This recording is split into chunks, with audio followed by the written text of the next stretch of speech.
ETF index mutual funds నేర్చుకుని stock మార్కెట్లో రాణించాలనుకుంటున్నారా? వెంటనే ఈ నెంబర్కి కాల్ చేయండి.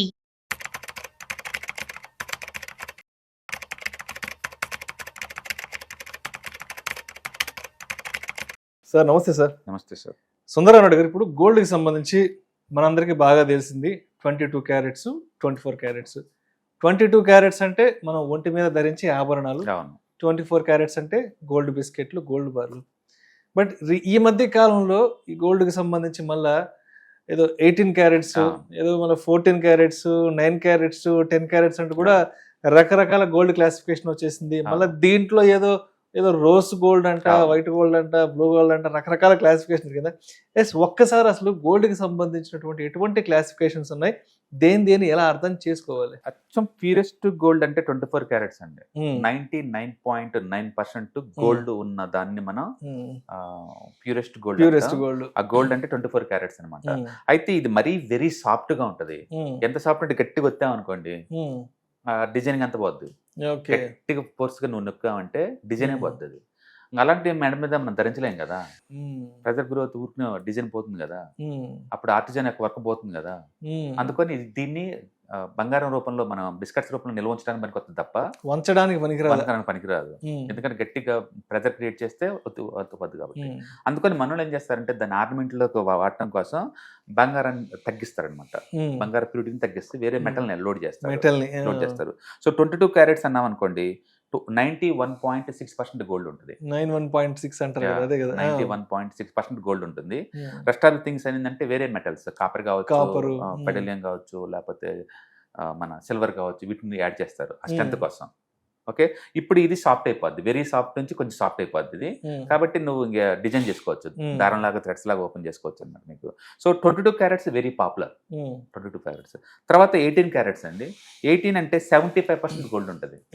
ఓన్లీ 75% గోల్డ్ ఉన్న ఆర్నమెంట్స్ మనం 18 క్యారెట్స్ అంటాం అనమాట. ఇది కొంచెం డోరబుల్. యాక్చువల్గా మెజారిటీ ఆర్నమెంట్స్ అన్ని దీంట్లో తయారు చేస్తారు, 18 క్యారెట్స్ తయారు చేస్తారు. మెజారిటీ హెవీ గోల్డ్ ఉంటాయి, డిజైన్స్ ఉంటాయి చూసావా. ఆ హెవీ అంటే మరీ సాఫ్ట్గా ఉండకూడదు, దీంతో 18తో చేస్తారనమాట. ఓకే, తర్వాత 14 క్యారెట్స్ అండి. 58.3% గోల్డ్. ఓకే, 58% గోల్డ్, దాన్ని మనం 14 క్యారెట్స్ అంటాం. ఇది ఇంకా స్ట్రాంగ్ గా ఉంటది ఇది, ఎందుకంటే ఎక్కువ వేరే మెటల్స్ యాడ్ చేసాం, గట్టి స్ట్రాంగ్ ఉంటుంది అనమాట.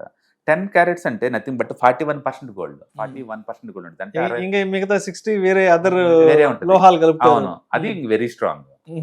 అది వెరీ స్ట్రాంగ్ అనమాట. ఎందుకంటే గోల్డ్ తక్కువ, అదర్ లోహాలు ఎక్కువ ఉన్నాయి కాబట్టి అది స్ట్రాంగ్ గా మంచి ఇనప కడ్డీ లాగా ఉంటాయి. వెరీ స్ట్రాంగ్ గా ఉంటుంది. బట్ గుర్తుపెట్టుకోండి, ఇండియాలో 22, 18 ఇలా పేరు కానీ వేరే కంట్రీలో చాలా మంది 10, 14 చేపించుకుంటారు. ఆ కంట్రీని బట్టి ఉంటుంది అది. బ్లాక్ గోల్డ్ మనం యాక్సెప్ట్ చేస్తాం ఇండియాలో. అసలు బ్లాక్ అంటే వ్యాక్ అంట, గోల్డా అంట. బ్లాక్ అంటే ఇండియాలో పచ్చంగా ఉండాలి గోల్డ్ అంటే. అంటే ఒక్కొక్క కంట్రీలో ఒక్కొక్క దానికి ఇష్టపడతా ఉంటారు అనమాట. అట్లానే కొన్ని కంట్రీలో 18, 10, 14 కి ఇష్టపడతారు. సో 10 క్యారెట్స్ గోల్డ్ అంటే 41% గోల్డ్ మాత్రమే ఉంటుంది, వెరీ స్ట్రాంగ్ గా ఉంటుంది.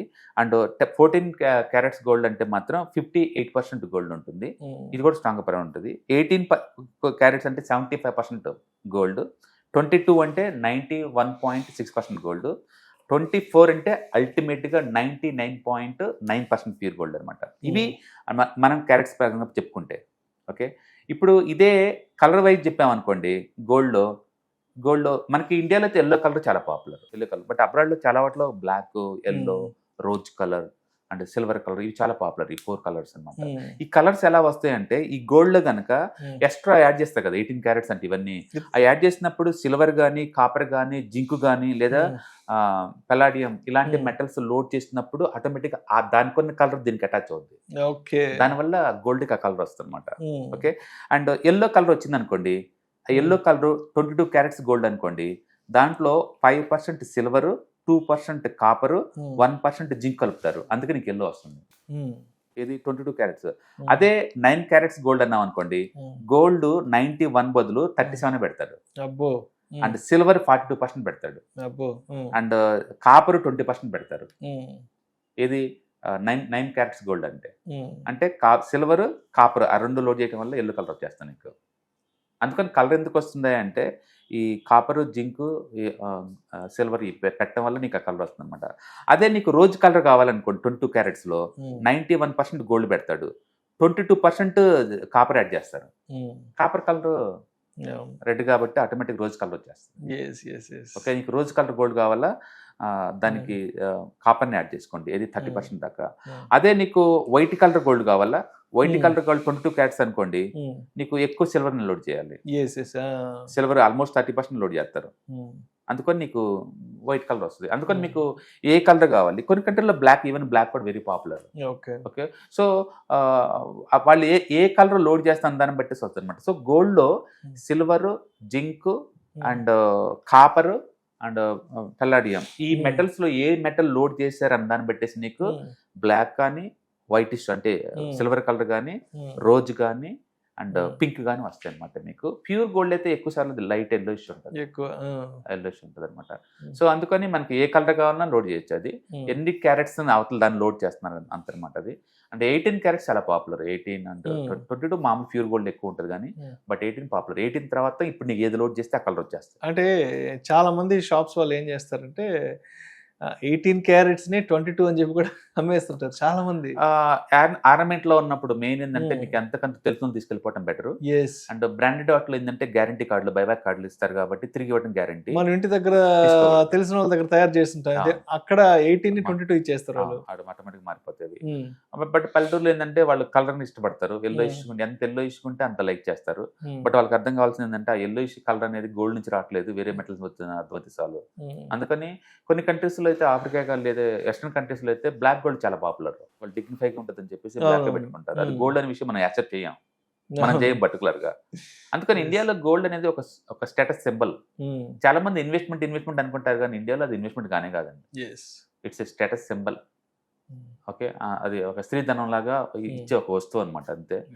ఎందుకంటే ఇన్వెస్ట్మెంట్ అని చెప్తే నీకు క్యాష్ ఫ్లో ఉండాలి, ఎంతకంత నాకు వస్తా ఉండాలి అప్పుడప్పుడు. ఈ గోల్డ్ అలాంటివి ఏం రావు కదా, నువ్వు అమ్మవు కదా, ఎప్పుడు అమ్ముదాం అనుకుంటే ఎప్పటికి అమ్మలేదు జీవితంలో. అందుకని బెటర్ ఏంటంటే క్యాష్ ఫ్లో అసెట్స్ క్రియేట్ చేయడం చాలా ఇంపార్టెంట్. అందుకని బెస్ట్ ఏంటంటే మీరు ఇప్పుడు గోల్డ్ కొందాం అనుకుంటే ఈ క్యారెట్స్ తో సంబంధం లేదు, ఈ కలర్ తో సంబంధం లేదు, అండ్ ఎప్పుడు కావాలంటే అప్పుడు కొనేలాగా, ఎప్పుడు కావాలంటే అప్పుడు అమ్మేలాగా ఉన్న ఈటీఎఫ్స్ బాగుంటాయి. కాబట్టి ఎంత చక్కగా ఒక ట్రేడింగ్ అకౌంట్ ఓపెన్ చేసుకోండి, ఈటీఎఫ్స్ కొనుక్కోండి. పర్టికులర్ కూడా గోల్డ్ పడింది అన్నప్పుడు, పెరిగింది అన్నప్పుడల్లా సెల్ బటన్ నొక్కండి, చాలా ఈజీ. అదే గోల్డ్ కొన్నట్టు ఉంటుంది, ఎప్పటికి ఎంతకాలం ఉంచుకోవచ్చు, పెరిగినప్పుడే అమ్మేసుకోవచ్చు, మీ కంట్రోల్లో ఉంటుంది కదా. బట్ సెకండ్ క్వశ్చన్ ఏంటంటే అసలు గోల్డ్ ఎందుకు పెడదాం అనుకుంటున్నావు, సింగిల్ అసెట్లు ఎందుకు పెడదాం అనుకుంటున్నావు. మల్టీ అసెట్లో అయితే కంఫర్ట్ ఉంటుంది కదా, ఏదో ఒక పడితే ఏదో పెరుగుతుంటుంది కాబట్టి. సింగిల్ అసెట్ అనుకోండి, అది ఈక్విటీ కావచ్చు, గోల్డ్ కావచ్చు, టూ మచ్కి పడితే టూ మచ్ పెరుగుతాయి కదా. అందుకో రిస్క్ ఎంత టాలరేట్ చేస్తారని దాన్ని బట్టి కూడా మీరు డిజైన్ చేసుకోవచ్చు.